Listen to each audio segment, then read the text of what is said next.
We do want to. I'm happy to be able to welcome everybody today. My name is Kathy Sipple, and I am the Senior Resiliency Coordinator for Northwest Indiana with Earth Charter Indiana. And I, and along with Renee, represent the Earth Charter Indiana portion of this team.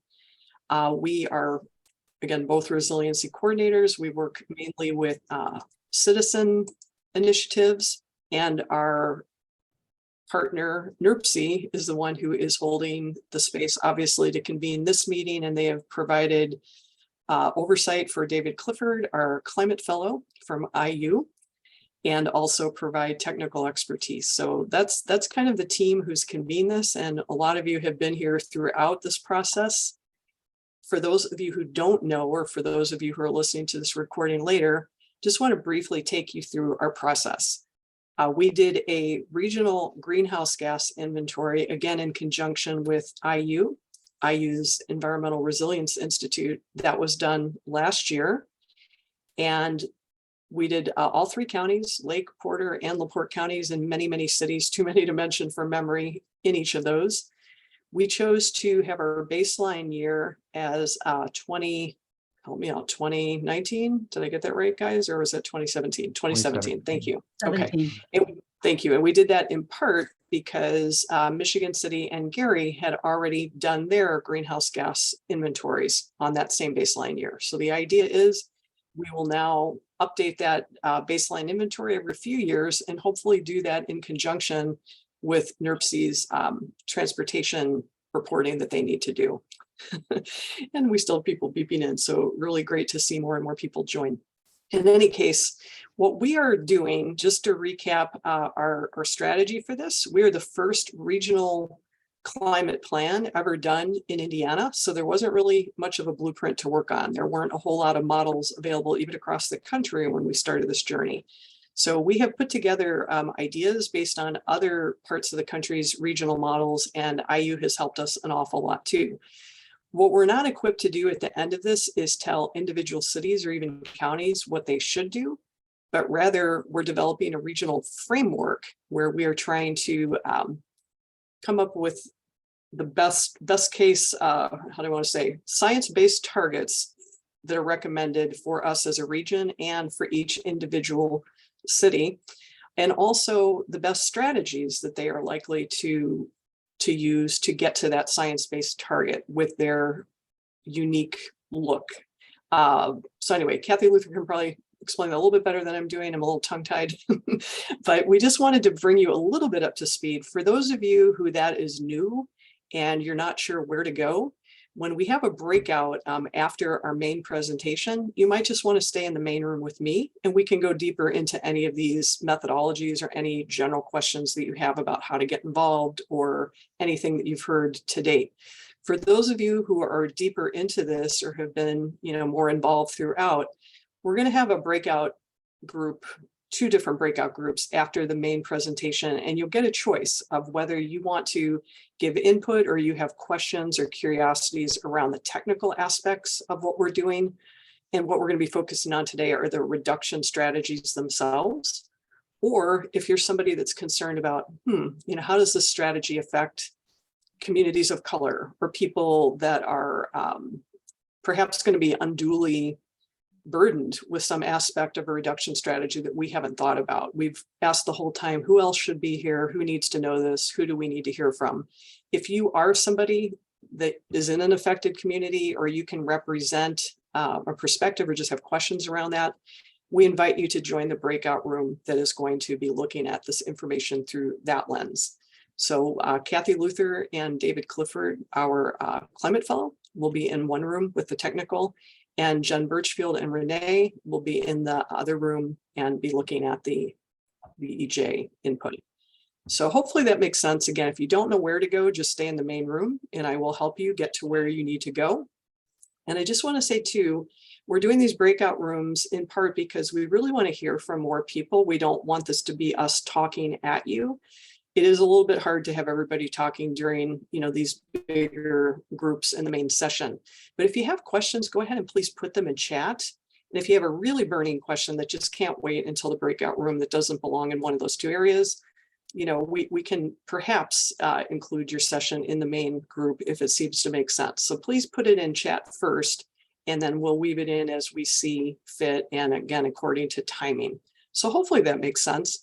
A lot of these names are very familiar, but for anybody who's new, or if you don't mind introducing yourself in chat, maybe just say who you are, what city or organization you're representing, and if you want to put a little bit about, what's bringing you here, what question you have, or, what's your passion about attending today's session around reduction strategies, we'd certainly love to know that. Okay, so Jen, did I leave anything out? How are we doing? No, okay, shaking head. Wonderful. Okay, great. And just one little piece of technology, we are going to be using Google Jamboards when we do the breakout session. If you have any compunction about using that, just tell your moderator and they will be happy to capture your information for you and include that on the board. But the idea is that it's kind of like an electronic sticky note that you can put up on the board and have your voice heard. But you can also put your information in chat and we'll see that it gets to the right place. Okay, with that, I think I'm going to go ahead and turn it on over to, help me out, Jen, is it David? Yep, David, you want to take it away? Absolutely. And I just want to thank Kathy Sipple for that really great introduction and going over sort of what we'll be doing today and going over the reduction strategies. I'm going to try and share screen here. Before I do, well, as I do that, I want to emphasize to everyone, I know Kathy mentioned it, I want to mention it again. This is a working draft, and I want to make sure. Kathy asked, "Can we see that? Are we okay on that?" Okay, great. And so I just jump in. Oh, I'm sorry, David. I just wanted to jump in there and reiterate for you from NERPC's perspective that we do just want to stress that, we're sharing out this document. It was shared prior to the meeting for hopefully people to review. But I do just want to reiterate, like David said, this is a draft. I tried to slap working draft all over it so that people are aware that, none of this is set in stone. We're not dictating any of this at this point. At this point, we're really bringing this to you to get your feedback and your input. So sorry about that, David. Go ahead. And no, I appreciate it. And it is we hope that we're most of the way there with this section. And the reason we wanted to share this, despite it still being a working draft, is really this has been the largest undertaking, and you'll see with the strategies we recommend, there's been a lot of research and work that's gone into this. And so we wanted to try to make sure we gave our stakeholders the chance to offer feedback, to just sort of let us know where we're at, because we really see these reduction strategies and sort of how we're modeling these reduction strategies as sort of the heart of this document. We really want to provide as much useful information tailored to the municipal and local scale as we possibly can in this document. And most of that, I'll tell you, is going to reside in this reduction strategies section. And so I'll get into sort of how things have changed even since we've sent this document out, just to sort of keep folks up to speed and really just sort of show you how we're going about it. And one more thing before I start sort of working through the different pieces of the document, a few things I want to stress here. So the policies that you're going to see are not going to be a comprehensive list of every single type of reduction strategy for every single type, whether it's the transportation sector or the land use sector. What we wanted to try to do was to look at what were some of we might call them priority actions or actionable items at the municipal level. And we wanted to try to also emphasize where we could, things that could be more high impact strategies. And so that's what you're going to see is sort of like a first draft of what those strategies might look like. But I do want to stress that up front. And then also even within that, these strategies are still being vetted within like the NERPC sphere, as far as like whether these will stay in, how we will frame them, if there's any sort of metrics we want to add to these strategies. And so I just wanted to make sure that we put that out there. And so yeah, so I want to go ahead and start with sort of this would be the introduction of the emissions reduction section. We focus on, if you can read this, and folks, please let me know if you're having trouble following the document, and we'll try to slow down. But we wanted to focus on a few big areas that either cause the most emissions or that municipalities have the most individual control over. So starting at the left hand of this this section, I'm going to see, yeah, so starting with transportation, and then moving to commercial and residential buildings. Those are the big three, we think, of emissions, community oriented, community controlled emissions that we think are actionable in Northwest Indiana. Other places that we thought municipalities are well equipped to take action, even if they aren't the largest emitters when you look at that inventory, would be water and wastewater management, waste, compost, and recycling, and then also different land use policies can have impacts on emissions. And so this government operations and community objective strategies, I want to stress that probably will not end up in the final document. As we are a regional outfit, we wanted to have a different framing, and I'll go into how we wanted to frame these actions as we get to these tables and get to these strategies. You'll see these symbols that denote the impact range of how much we think these can be reduced. Those are what you'll see today in these documents. Those had not been updated to reflect the strategies that we list in the actual working document that our committee's been working on. This has been updated. We have been able to, as of a few days ago, have the greenhouse gas reductions for each of the strategies, each of the objectives that we were looking at. So I just wanted to give you that primer there, so you'll see the greenhouse gas reduction. We also have a section for implementing co-benefits. Again, in this document that you're going to look at, these had not been updated to reflect the strategies that you're going to see. However, in the last week, they have been updated as well. So we have those there, and you'll see just some pretty basic co-benefits, high potential for creating jobs and prosperity. If it was something that could have a special impact on promoting equity objectives, we included this earth symbol, improving environmental quality like air quality, other things like that. We included this, and then just improving overall health, whether it was a healthy initiative or anything like that. We included that sort of symbol there. And so that was what we were doing. That's sort of how we wanted to frame it. And then so you're going to see we start with commercial buildings here. We start in these tables. And so you'll see the reduction potential, the benefits section that I just mentioned. Each sector, whether it was commercial buildings, residential buildings, or transportation, it would have a few, anywhere from 2 to 5 main objectives. And the objectives we wanted to not so much stay broad, but we just wanted to kind of to just have a statement about an action you can take within this sphere that is going to have a meaningful impact on greenhouse gas reductions. So with commercial buildings, we wanted to and again, this is a draft, maximize utilization of renewable power, retrofit and benchmark existing buildings, encourage better standards with construction of new buildings to maximize efficiency. And so we're going to get into, so you have the objectives at the start of the document, and then you move down. Each objective gets its own sort of cutout section, and that's where we put the strategies. So it goes, sector, the objective, and then the specific strategies that we think would suit.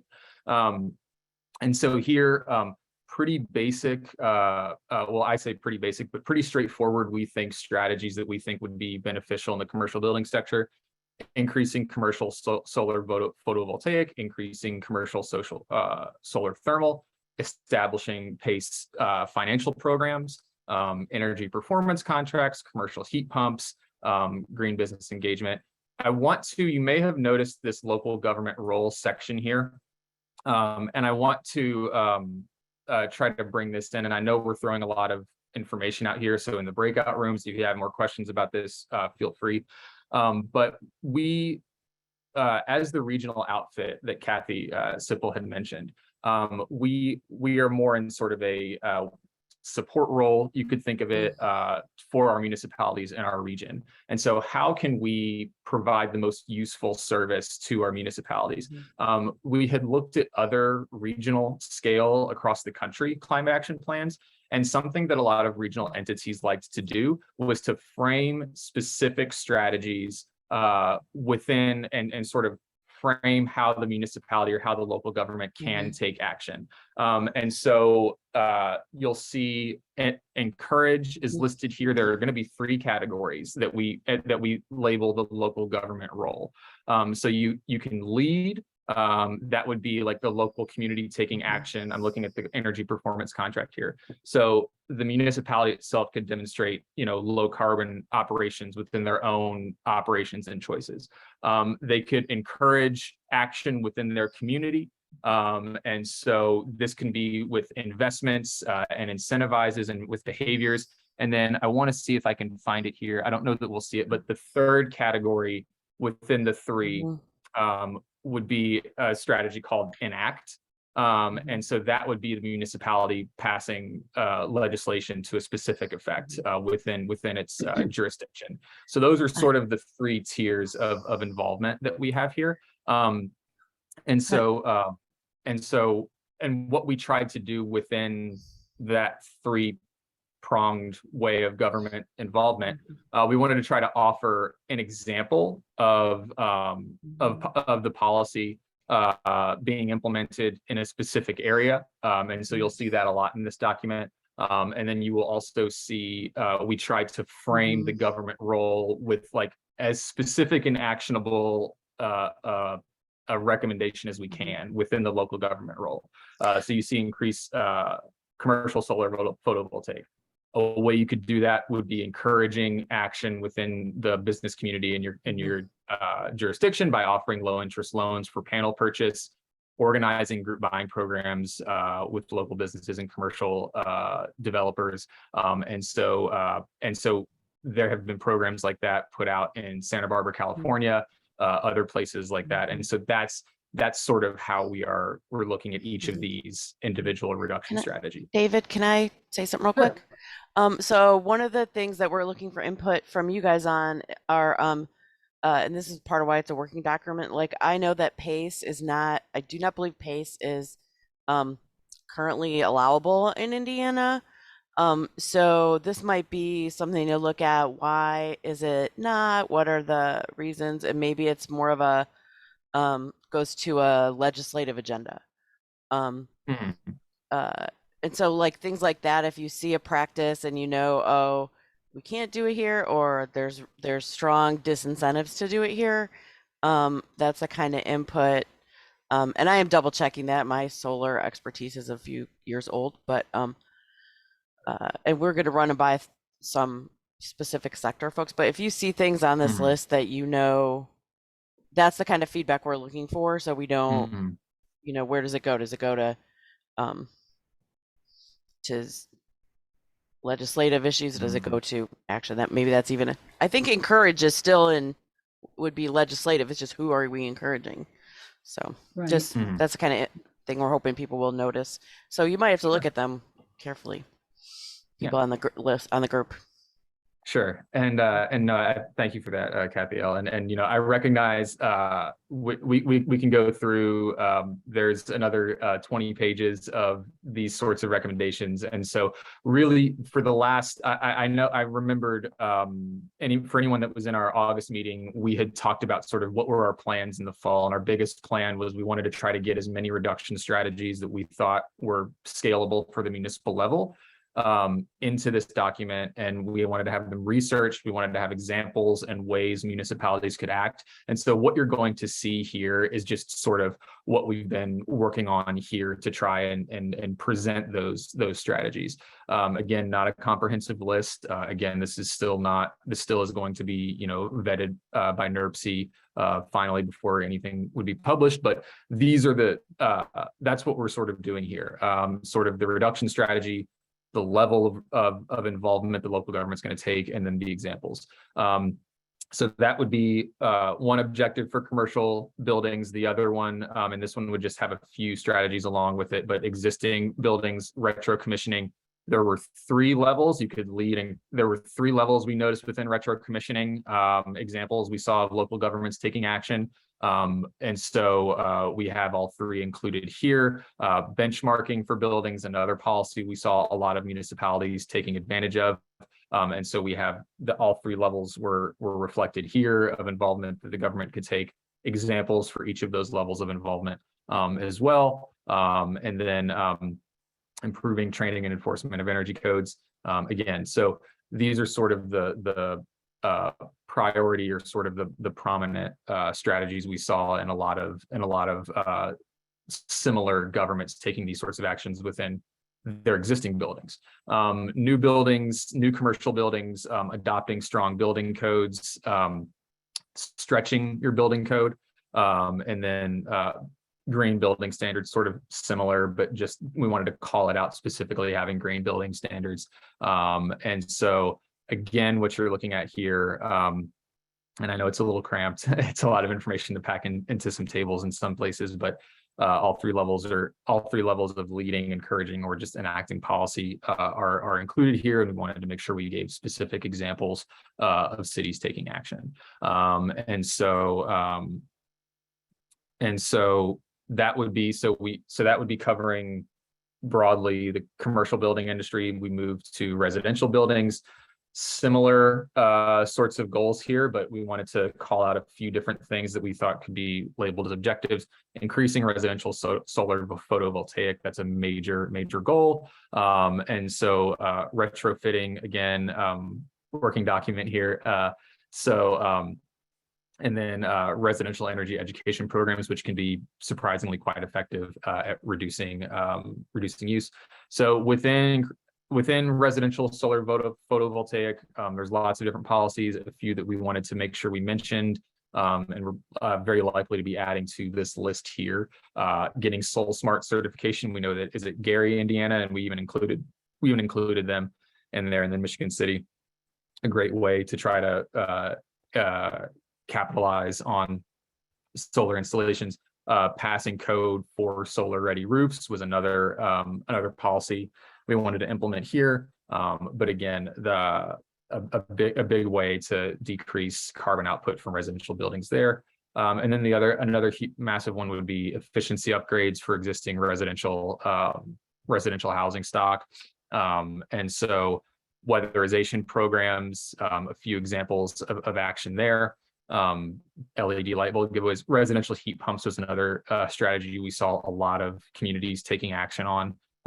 PACE financing, Kathy Luther, thank you for mentioning that. But again, the PACE financing was something we saw over and over again. So I wanted to make sure we had included it.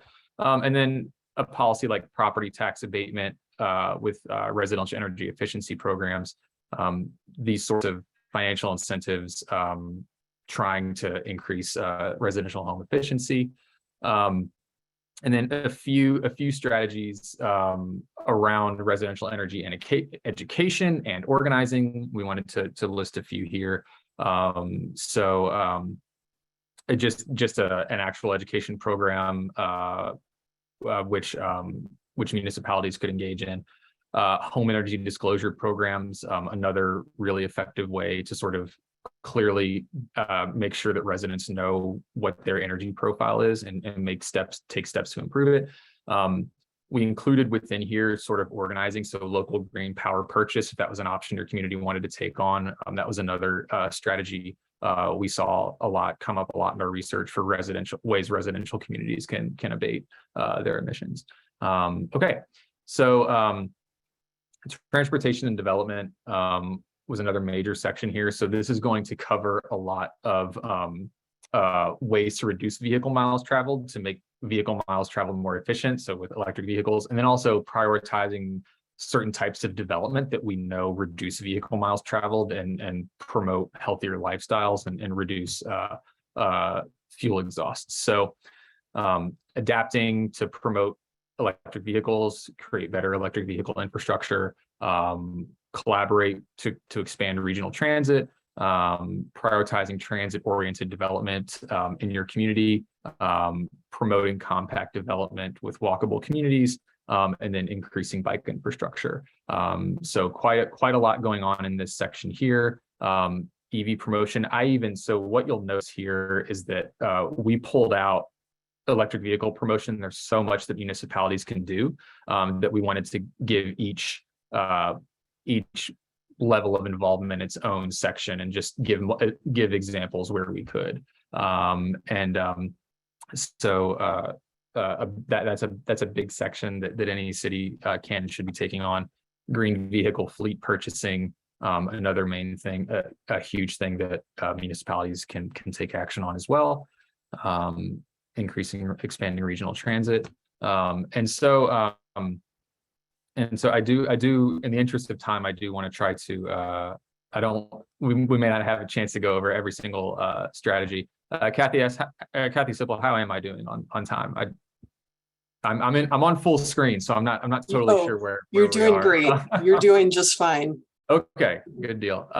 So a couple of priority strategies you could think about for expanding regional transit, increasing transit coverage area, a bus rapid transit service, incentives to commuters for riding transit.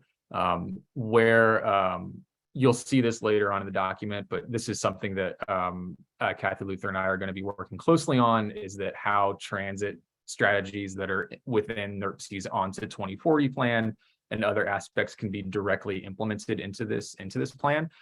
Where possible, we really want to try to emphasize work that's already been done at the regional level about increasing transit and environmental quality as well. And so prioritizing transit-oriented development, there were a few policies there we wanted to make sure it had its own objective.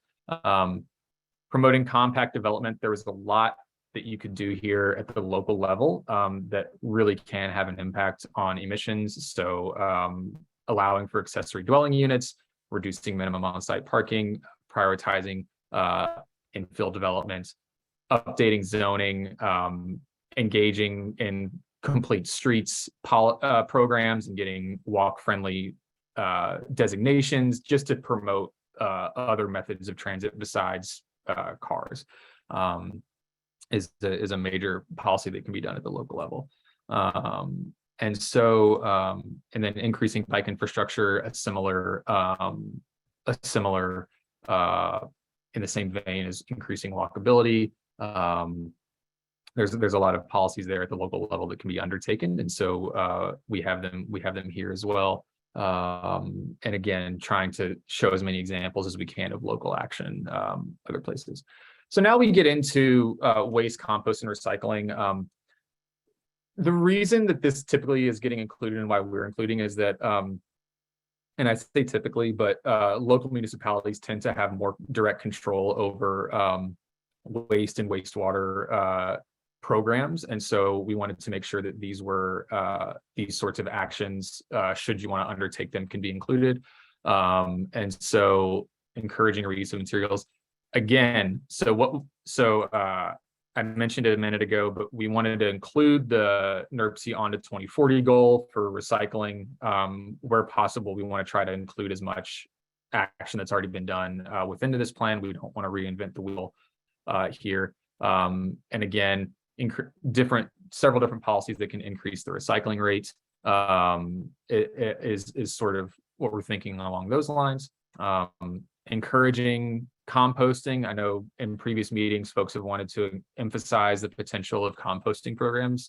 We absolutely hear you. And so there's a lot that local governments can do to try to increase or encourage composting community programs. And then biocar, compost managed landscapes, encouraging a low carbon diet. This was something we saw other regional plans go ahead and include as well. And there are different policies that local governments can implement here to try to encourage folks eating a more sustainable diet. And so we wanted to include that. And then food waste reduction, another area local governments can have some legitimate sway over as well. Water and wastewater management, similarly to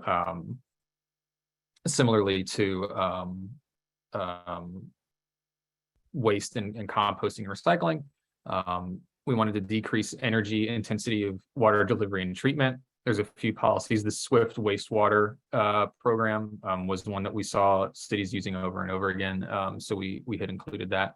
And then another big area in this sector would be retrofitting home plumbing fixtures with low flow models. So for shower heads, faucets, and toilets, we have those examples there. And so that would be wastewater and wastewater. Wrapping up here, we have land use and just a few policies here within land use. And Kathy Luther and I have been talking a lot about the different ways that as a regional outfit, we can approach the land use question and how that can relate to our carbon footprint in Northwest Indiana. And so what we have here, some pretty basic ones here, but this can be subject to change in final approval. Increasing urban canopy and urban green infrastructure. They're going to see quite a few policies there. Increase open spaces and improve open space management at more of the county level and the regional level. We wanted to make sure those were included as well. Yeah, there was a NERC onto 2040 plan with urban tree canopy, so we include that here. There's several policies that can be done to get you there. So protecting and increasing urban and suburban forests, earning a Tree City Growth Award, different policy programs that you can get into there, and planting shade trees, just different strategies to try to make sure that we protect the green infrastructure that's there and grow it where possible. And then finally, increasing open space and improve open space management. Here's another on to 2040 goal that we wanted to make sure we included in our plan here. Fully fund park systems, conserve key natural assets and open space. And you see the levels of involvement that municipalities can typically take. So this pretty much is the bulk of the strategies we have so far. A few things I want to emphasize that are not in this document. We will have more clearly spelled out in the beginning. I'm going to scroll to the beginning here. So what it's written in more of the introduction section currently, but we'll emphasize, instead of having this government operations section, we will emphasize the level of local government involvement roles within this section, and more clearly be able to spell that out. Another thing I wanted to mention here is that though it's not included in this document in the interest of time, and we covered a lot, I know, but underneath each objective, so underneath each of these tables in our final document, each reduction strategy, in addition to having specific examples included, we have anywhere from 2 to 3 links to additional resources, whether it's like model municipal code, or whether it's a federal program through the Department of Energy or Environmental Protection Agency. There's all sorts of resources out there for these different policies. And so we wanted to make sure that we had all of that included in the document right there for you as sort of a jumping off point if this was a strategy you wanted to take more consideration into. So we wanted this to be as much of a resource and as much of a jumping off point as possible for Northwest Indiana communities. And so with that pretty much covers all of the different strategies and policies we've been looking at pretty much for most of the fall. So yeah, that does me. Kathy. Thank you, David. Great job. I just want to direct people's attention to some notes that I posted in chat. Number 1 was a link to the very document that David has been going through, just in case it's helpful for you to have your own copy that you can scroll, at your own rate. And that is the same link that was included in the meeting invitation. But in case you got here without that link, now you have it. And we'll send that. Well, yeah, I'll put it in there again, and breakout room leaders, if you could share that with people and just ensure everybody can easily navigate to that copy, that would be great. So one thing I didn't mention that we covered last time is how we see both NERC and Earth Charter Indiana supporting this initiative. Because again, if we turn over this framework to you, which I think is a very comprehensive framework and very thorough, we really appreciate David's hard work on this. I think you'll agree that it's not ready-made, right? It's going to take a town council, a city council, a mayor, somebody who really knows what to do with this information.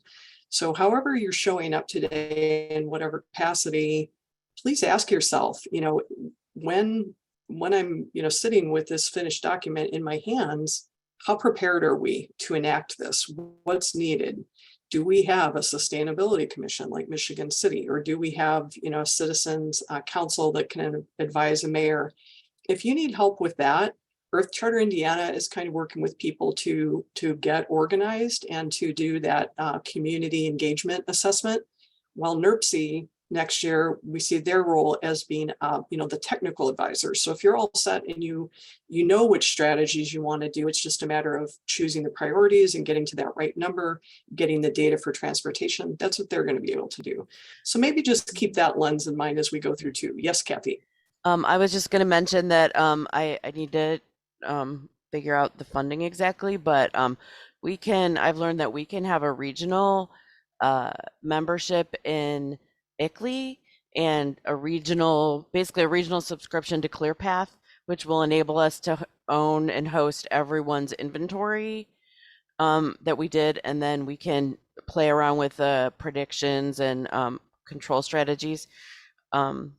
So that each individual municipality doesn't have to pay to keep the ClearPath if they don't anticipate having staff to use it. That said, I have to figure out a funding strategy for that. I'm hoping some of it can come out of transportation, since that is one of the categories. Thank you. So well, that's, a great financial benefit to communities, but also an administrative benefit. And honestly, it's not completely intuitive. I've really tried to get underneath the dashboard and look at it. And Kathy Luther has really become expert at it. So appreciate her willingness to take a deep dive into that and make that possible for communities. So anyway, that's just a little bit further context for what we're asking, from you in these breakout sessions. I don't see new questions. I see some really helpful information going back and forth in chat. But I had said if you have general questions about this, you can go ahead and put them in there now, or you can save it for when we go into the breakout sections, And I believe some of you joined after we announced that we would be doing breakout sessions and what they would be. So just to recap on that, you're going to have the chance to either meet with Kathy Luther and David Clifford, who just presented to you about the technical aspects of what you've just seen regarding reduction strategies. And if you have more of a community care lens and you want to know who is going to be affected by these strategies, or how will these strategies be appropriate for my community, if it's something more about appropriateness, maybe you'd want to go to the environmental justice, is what we're calling it, for lack of a better comprehensive term, but something that's not technical. And Jen Birchfield and Renee will be housing that room. So is everybody clear? If you don't know, you're not clear, you don't want to go to either one of those, then you're more than welcome to stay in the main room with me. If you're either brand new to this process, you still have questions about the process, or you just don't know where to go, stay here and I'll either direct you into a room or we can have a conversation about how you can get involved. Another outcome I'd like you to think about is one of our early meetings, someone suggested that we establish a speakers bureau, or, kind of like a resource library. So if you're somebody, let's say from NIPSCO that's attending today, and you think, oh, I could be a resource, I could be a speaker in communities, and I'd be willing to be listed as, a speakers bureau person for strategy X. Let us know about that too. That's something we can capture on the Jamboard. So both groups will have their own Jamboard, and both group leaders will help capture that information. And if you're comfortable with the technology, you're more than welcome to type in your own information. So I'm not seeing questions. I see a really long thing from Victoria that I don't know if I can adequately read as we go. But are we ready to move into breakouts? Or Kathy Luther, do you think there's anything else? This is Jen. Real quick, I think we're doing a pretty good job on time. So I just wondered, Victoria, if we can kind of address what you have there. I won't read the whole thing off. Do you want to maybe, Victoria, Summarize? just unmute and kind of pose your question? That's a or great your idea. comment? Hi all. Yeah, I'd be happy to. I recently became aware of the Coastal States Organization. They provide funding to programs like the Lake Michigan Coastal Program.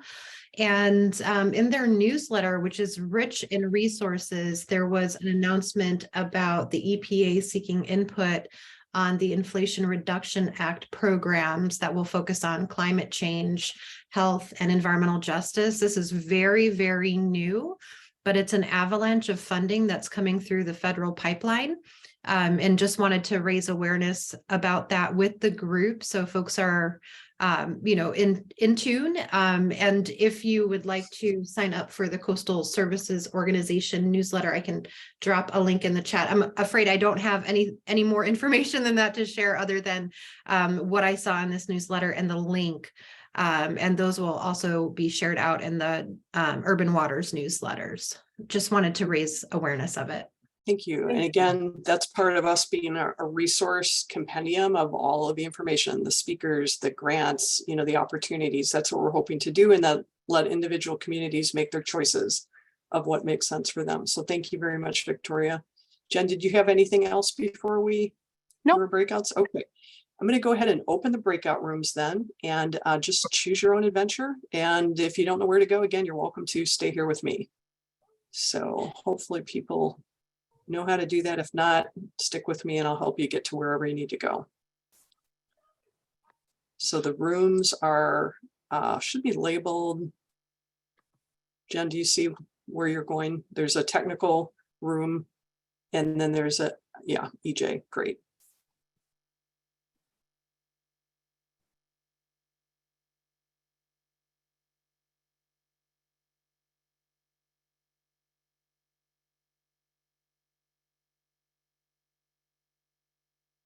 Let's see, Renee, you're going to join Jen, and Kathy, you're joining David, right? Do you see where to go?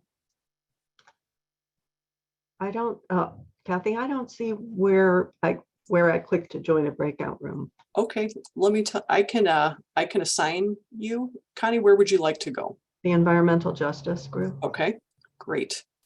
You're going. Kathy, send me there too, Environmental Nancy? Justice. Okay, you got it. Thank you. Let's see. Nancy, where would you like to go?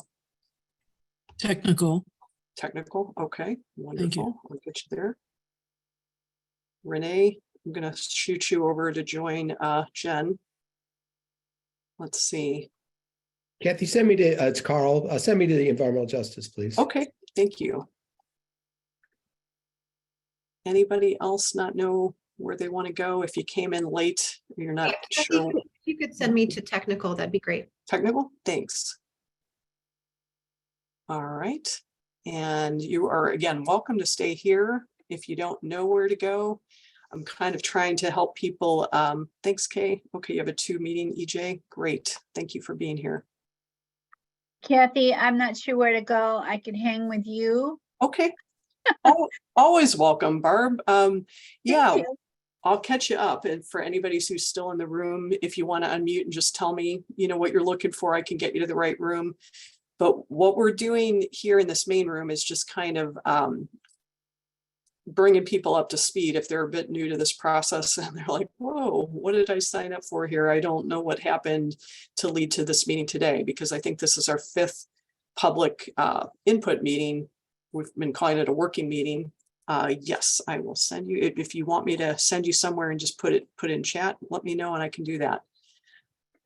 So again, I'm Kathy Sipple. I'm with Earth I'd Charter. like to go to technical, please. Sure. Was that you, Laura? Yes. Okay, great.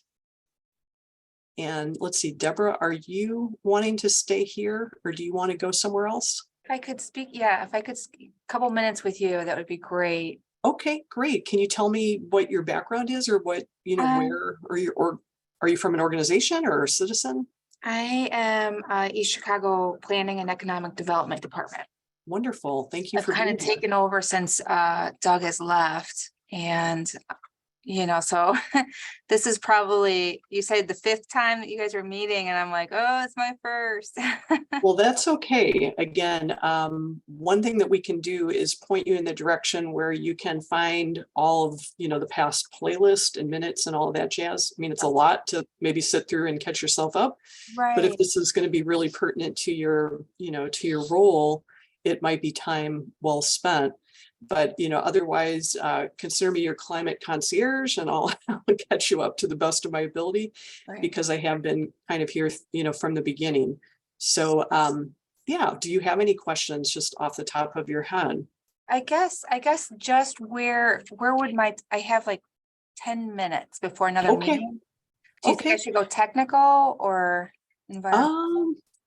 Just knowing what I know about your greenhouse gas inventory in East Chicago, you said East Chicago, right? Correct. Okay, I mean, you have a lot of industry right in your backyard, so there are a lot of people that I think could be disproportionately affected that are citizens of East Chicago. If it were me, I think I might be tempted just to listen through it through an EJ ear and catch the technical later. I think it'd be a lot of technical to fit into 10 minutes. Whereas you might pick up on just an important, lens or framework from the Okay. EJ perspective. Does that sound okay? That sounds perfect. Okay, all right, great. I will send you over there if you'd like. Okay. Yeah, nice meeting you. It was nice meeting you too. I know Kathy Luther has been helping me out and navigate. She's been Good, amazing. So yes. very, very good, very Thank good. you. Well, I'm gonna show you what I am working on, if that's okay, Barb. This is something I'd I love learned. to.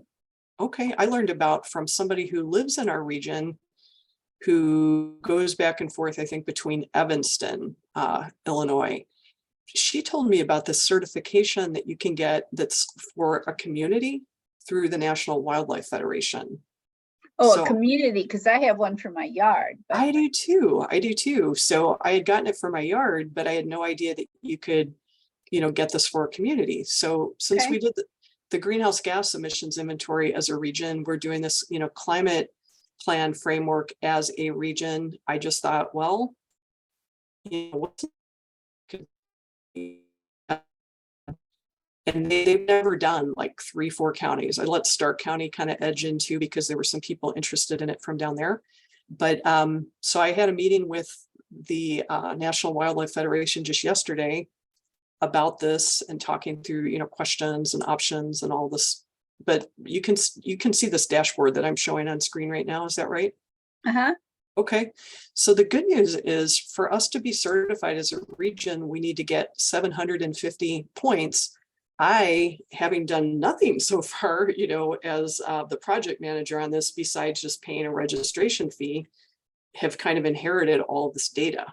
So your yard is embedded in this number here, my yard is embedded in this number right here, and all of these are embedded in this bigger number. So I wonder if you would consider being, maybe a point person for this project in Hammond. If so, I now have addresses of people in Hammond who also had their yard certified. And I know not every person who has their yard certified also cares about climate or also cares about everything, with sustainability. But it just seems like, hey, kind of low hanging fruit that we can begin to network and find out who's in my area when you haven't, maybe met people through other avenues. So Sure. yeah, just any thoughts or ideas on that whole thing? Yeah, I think I'm pretty sure that's what I have, or I was thinking maybe it was or was it or I was trying to think, was it for Shirley Hines? butterflies, bees, and what's the word? I can't think of the word I want. Monarch Way Station? Yeah, Okay. I don't think it was the Monarch Way Station, but I'll have to look it up. But yeah, but Okay. Well, and you can certainly have more than one. I have the Shirley Hines Bringing Nature Home Award as well. Do you have that one? no, I don't. I know I don't have that Okay. one, but yeah, That's another really cool one. So I've been kind of talking with them too about, hey, if you like this one, probably doesn't take that much more to go for these other things. But yeah, I mean, here's kind of what's behind, that dashboard that I showed you. You Right. get like 1 point for every home, townhome, or apartment that is in your area. So like your yard or my yard would be 1 point.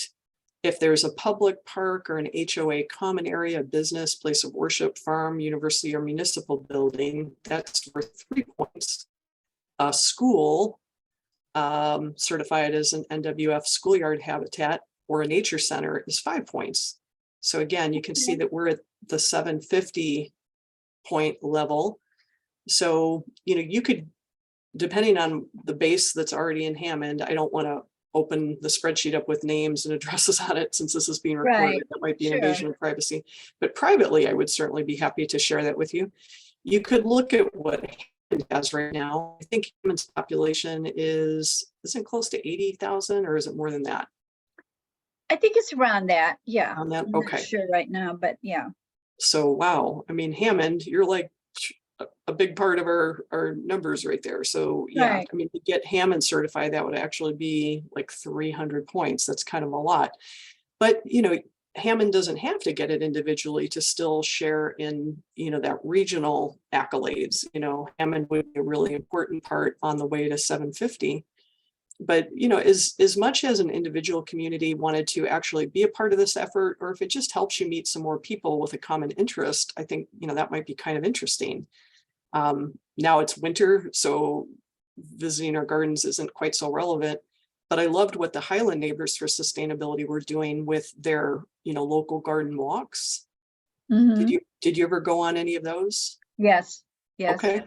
Mhm. I didn't, but they sounded, really delightful. And, it just seems like whether we have lockdowns again due to COVID or what have you, I hope that doesn't happen. But, doing something outdoors where you're, in nature and it's pretty safe to do so, it just feels like a strategy that would be pretty safe going forward. If it becomes not so safe to meet indoors, and it connects us to our environment and, all the benefits that I already said. So that's kind of why I wanted to go for this, because I thought, why not? It would put us on the map for doing something that hasn't been done anywhere else in Indiana. And as far as I can tell, hasn't really been done in too many places across the whole US. So anyway. Yeah, I'm pretty sure this is the one that I have because I don't use pesticides. I have a rain barrel. And pollinators. There was some, that's the word I was trying to think of. It just wouldn't come to me. Okay. All different kinds of pollinators for birds, for bees, for butterflies, for, things that continue the native plants that we need so bad. So Yeah. Well, again, we kind of need to do all the things, but this just seems like something that's relatively low cost and requires more probably information sharing and coordination of resources. It's pretty easy to go out right now and collect seeds or collect other native seeds, but not everybody's good at propagating, and not everybody can go out and afford to buy them. Wild Ones, I think, makes their plants available at a very, good price. But gosh, growing them from seed, you can't really beat that, right? Or somebody. exactly. And now, especially in my district, we just had Mayor's Night Out last night. We have the South Shore coming through. So the one green space that we had, the beautiful green space that we had in my area, is now nothing but a freaking parking lot. And Barbara's not a happy camper, but and then there's going to be another area in Hessville, which is they haven't started the project yet, but from what I hear, it's a done deal. They're taking the dunes, the small dunes area in Hessville, and they're going to be tearing out the dunes area and making some sort of an overpass. And I still don't totally understand where it's going to, but because of all the trains in Hessville and the increase in trains, they're going to be tearing up that green space area and probably building more apartments or homes or whatever. So Hammond is losing so much of the green space that we do have left, that I was hoping that in some way we could take more take more plants and develop the plants for the pollinators, which we're losing because of all this, building areas. So. Yeah, because we've got tree planting initiatives on our Right. Right. reduction strategies, but if you're like taking down trees, you're taking away green spaces, then that number, it's not a static number, right? It's kind of like if you plant a tree today, then it takes X number of years to ever catch up to that existing tree.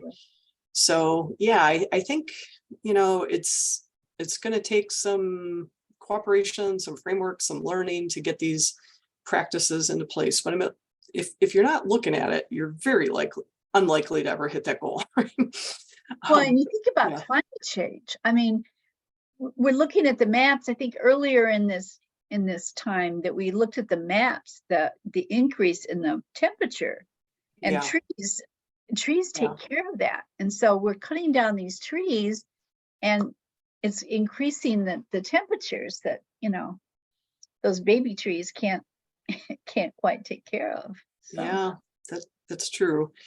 I'm realizing these things are going to be recorded, which might be a little weird, but Oh, I'm sorry. No, I was going to show you something, but I think this is a helpful model or tool. So if other people see this and they're interested, that's great. I doubt anybody on the NERPC staff has time to do all these edits, but let me show you. I'm going to show my screen again. This is a free course that I took online that's offered by MIT, Massachusetts Institute of Technology.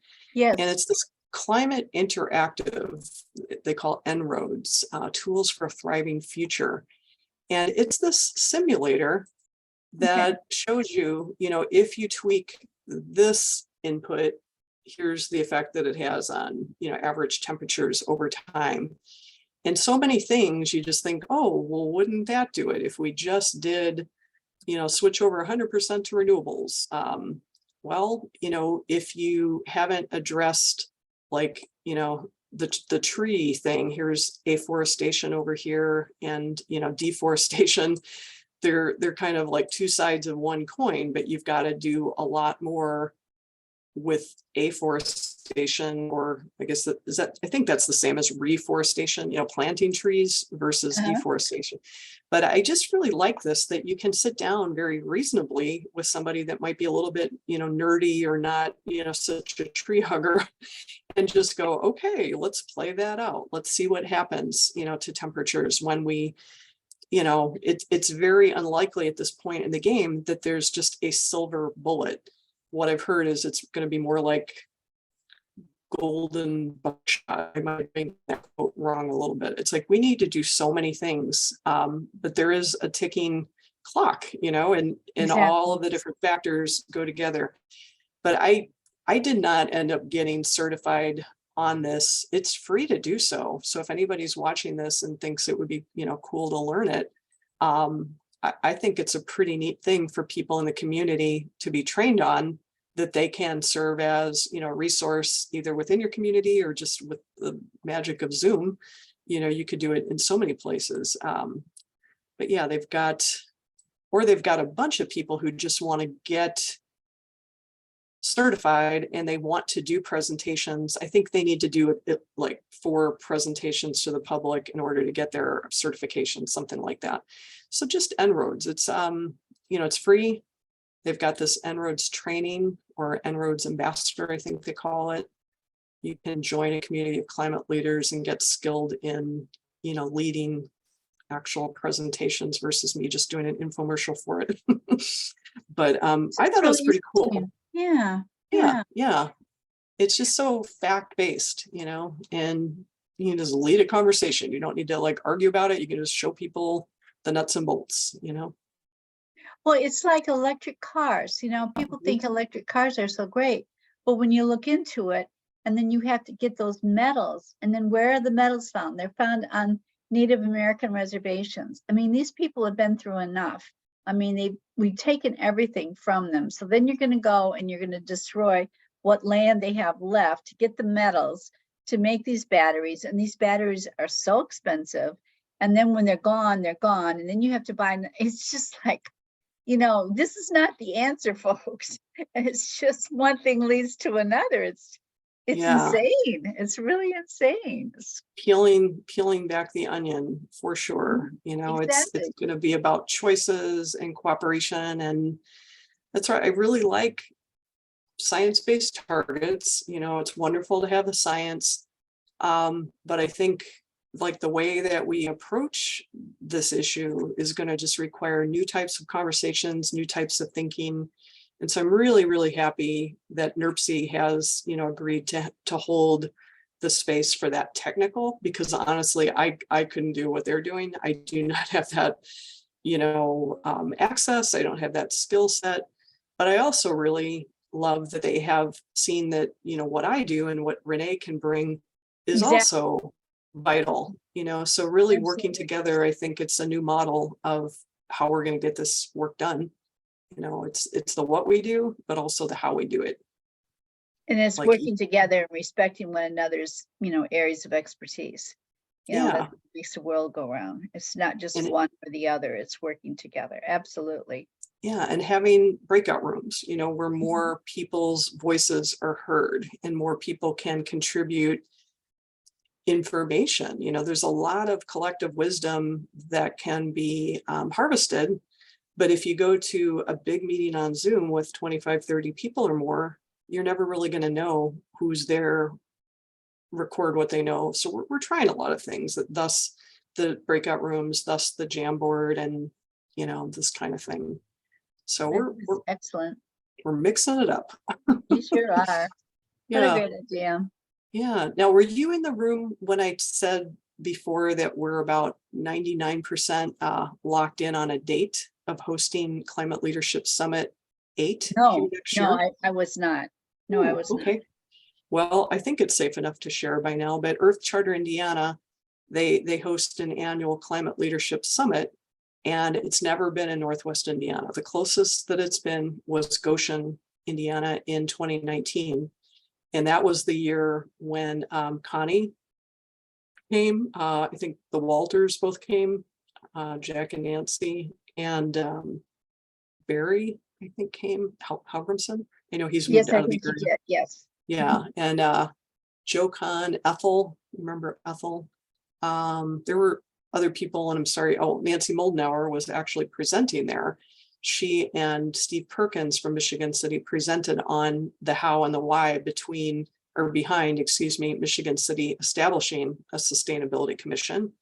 And that all of us that came from the region went to their session. And that was just such a boost. So it was part of the momentum and the excitement that came out of that event that was held in either August or September of 2019 that led to us wanting to do that climate action blitz in Highland in 2020. And so I think it's going to kind of come full circle when the people who have been so involved and engaged ever since then and who were part of that climate action blitz can attend and hopefully attend with their municipal leaders the Climate Leadership Summit that we'll actually be hosting here. And the date here. Oh, wow. here Where? in Like- Gary at Gary. IUN. Yeah. Isn't that exciting? That is very exciting. Yeah. What's really exciting is my former student, who was one of my top students when I was teaching in Gary, announced on Wednesday, I'd heard it, but it's for sure that he's running for mayor of Gary. Eddie Wow. Hamilton. Yes. Amazing. I know you've heard of him and whatever, but he is running for mayor. He is so sharp. He is so kind. He is so spiritual. He has worked so hard to bring people together, but he's running for mayor, and I'm just so excited. I was doing food baskets this morning, so I haven't had a chance to text him, but I'm going to text him and tell him, hey, whatever you need. I don't live in Gary, but I can help monetarily or whatever. But I'm just so very excited. What a proud moment as a teacher. Next best thing to having your own child. Well, it is, and I don't have any children, so I mean, it's people like him that make me so proud, because I've had students that I'm not proud of. So Well, it's just really special. And he had asked me when he was going. Well, he started to run for governor, and he'd asked me to speak on his behalf, which I did. but then he realized that it wasn't the time or the place. And basically a Democrat running for governor, is pretty much, I do want to remind ourselves that we are on NERC's Zoom room, and so I'm so no, sorry. that's okay. No, I just don't want to get too political. So when would this Earth Charter happen? Will it be this coming year then?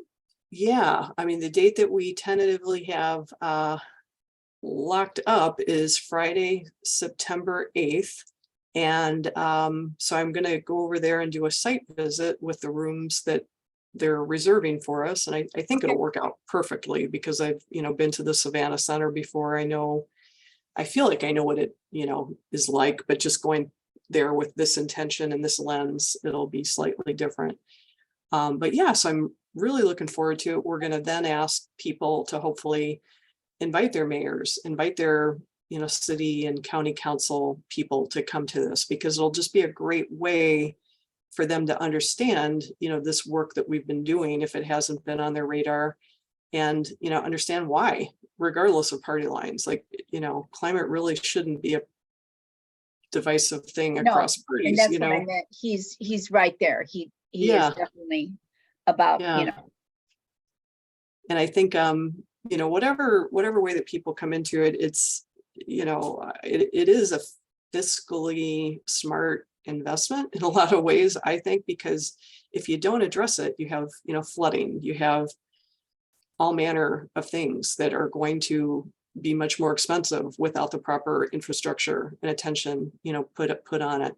So these are the kinds of things that we want to highlight. And this part is, we don't have the programming set up yet. We've just been really working on the logistics and, making sure that we've got the space and the commitment.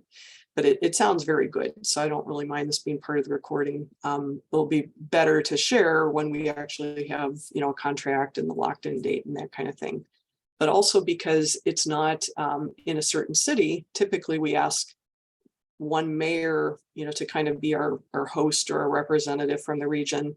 But I thought, since we've been working as a region this whole time, that maybe it would be kind of cool to have a representative from each county. So I reached out to Mayor Sue Lynch, who's been on this call, and she's been very engaged throughout. Somebody from, oh, thank you, Floor. Okay, thank you. We tried to keep it pretty neutral, but if it got, if we got off track, my apologies. Yeah. But in any case, I thought having a representative from each county just seems like so in alignment with how we've been doing this work the whole way through. Absolutely. Mm-hmm. So we shall see. We haven't gotten quite that far yet. But yeah, if you have any great programming ideas or speakers or even sponsors or anything like that, that'll be something that I'll be working on. Jack and Nancy Walter are helping me a bit with it, but really the more the merrier. Be happy to. Yeah. And then IUN was tentatively talking about hosting a screening of the documentary film Shifting Sands on the Path to Sustainability. Is that one that you've seen before? Yes.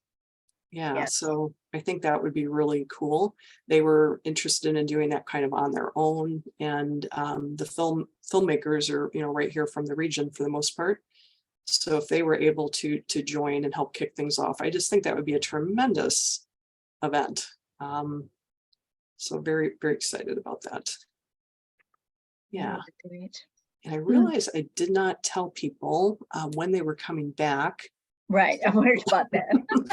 Let me just check. Well, let's just spend the whole day here in our breakout. Yeah, well, the meeting goes until 3. But yeah, we just had breakout rooms, and Jen did not put something on the end. Yeah, we still have 40 minutes left. So I'm going to let them have at least 10 more minutes, and then maybe I'll pop into each room and just see how they're doing. We wanted to save, I think, maybe 10 minutes at the end, or 10 to 15, to just hear from each group what came out of their small sessions and kind of knit it back together with a vision for what we're leaving with. Yeah, another resource, I'm thinking of what can I give to Barb, but also if anybody does watch this, hopefully they will watch this, what might be useful. And that is again, on IU, Indiana University's Environmental Resilience Institute, they have something called I'm looking it up right now. I'm just going to show their site on my screen. You are seeing my screen when I do that, right? Yes, I am. I've got to go get my battery because charger. Okay. So yeah, in case you didn't know, I mean, this is where we get our climate fellow. David is from one of their programs. You know, who we work with, local governments. We are working with what they call their resilience cohort. That's what we're in right now. That's what we were in last year. But then they've also got these things that, you know, citizens or cities can work on their own. There's like this whole webinar series, their RI toolkit, another interactive resource. The Hoosier Resilience Index, that's really kind of a good one, where you would have to have access to somebody, you know, that has the data, but you can kind of almost do like a little mini scenario, you know, like here's Lake County. I'm not trained in this per se, but you can look at, you know, the days of extreme heat in the year, acres of developed land that are in a 100 or 500 year floodplain, the days of extreme precipitation in a decade. So if somebody, you know, just can't spend the time to sit down and immerse themselves in the greenhouse gas inventory or, you know, the climate scenario, I think most rational people would want to know, how are we going to address, you know, this number of precipitation events in a year or extreme heat? You know, that's just something that we're going to have to deal with. So, Exactly. you know, if people don't really know how to engage with their local officials, I think this would be very data driven, that you could just say, well, what's the plan? Are you aware of this? Here's a tool. Yeah. So, you know, I think these are just things that we all should care about. And if you don't care about it from one lens, like the climate vulnerability, you know, I mean, it is going to be expensive if we don't deal with it. So when you've got the choice to pave with impervious pavement, or excuse me, with pervious pavement instead of, you know, something else, or you don't put in a rain garden when you've paved over in a really important wetland area or something like that, you know, it's going to surface. It's like whack-a-mole. It's going to surface somewhere. Right. So did you know about all these tools that are here? So I can just go ahead and go into this Hoosier Resilience Index. Yeah, I'll put the link in chat. Thank you. Yeah, I know absolutely. we saw this before. I don't remember where, but okay. Yeah, I think at that Climate Action Blitz, we had Andrea Webster, who was then at IU. There's Jen answering the question for me. When do we want to bring people back? Jen, you're muted. I think we're ready when you are, so that's what I was Okay. coming in to ask. Thank you. Okay, I'll stop sharing. Yes, we were just kind of wondering that. I was going to give you guys a little bit more time, but I'll go ahead and close the breakout rooms. Thank you. Yeah, I just told Barb that I would do a little visit to each room and find out, but how'd it go? Oh, you're muted again. Yeah, it went well. It was a lot of good discussion. Good. Glad to hear it. Good ideas. Well, Barb and I did a 2-woman show where I showed different. The Jamboard was looking really interesting there. Hello, welcome back. People have just a little under probably 30 seconds to rejoin, and then the breakout rooms will close automatically. So Jen, do you have somebody from your group who would be willing to share kind of a summary of findings? No, excuse me, we didn't assign anyone, but I see some of our group members coming back in. Would anyone like to? I do have the Jamboard that you can kind of use for notes. Would anyone like to be kind of our spokesperson and summarize what we talked about? Should have assigned you up front. Well, maybe you could tag team it a little bit, or you could be the presenter and ask for input. Would you be willing to Sure. do that? Okay. Yeah, that sounds good. Okay, great. Yeah, I think it's just nice after we've broken apart to like weave ourselves back together, share a little bit of the summary of findings. You know, obviously you spent quite a bit of time together, so it won't be possible to recap everything, but maybe you can give us the highlights. Let's see, did we lose anybody? Looks like we've still got some people. Yeah, some people are still broken out into rooms. So let's give them another minute to get back. Okay. And Jen, I guess if you want to go first, you could queue up by sharing your screen. Would that kind of make sense to give people a visual of your Jamboard? Yes. Okay. Great, thank you.